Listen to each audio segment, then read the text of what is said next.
ஆண்டவர் நமக்கு கிருபையாக இன்னொரு வருடத்தை கூட்டி கொடுத்திருப்பதற்காக நான் தேவனை துதிக்கிறேன், ஸ்தோத்திரிக்கிறேன், மகிமைப்படுத்துகிறேன்.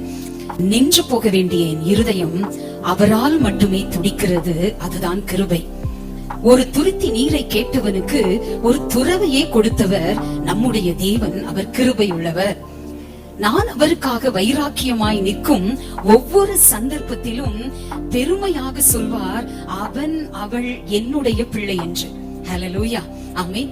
2025 நீங்க எழுதுங்கப்பா என் வாழ்க்கையில் உங்க விருப்பத்தை மட்டும். எத்தனை பேர் ஆமென் சொல்றீங்க? ஹல்லேலூயா. நின்று போக வேண்டிய என் இருதயம் அவரால் மட்டுமே துடிக்கிறது. ஹல்லேலூயா.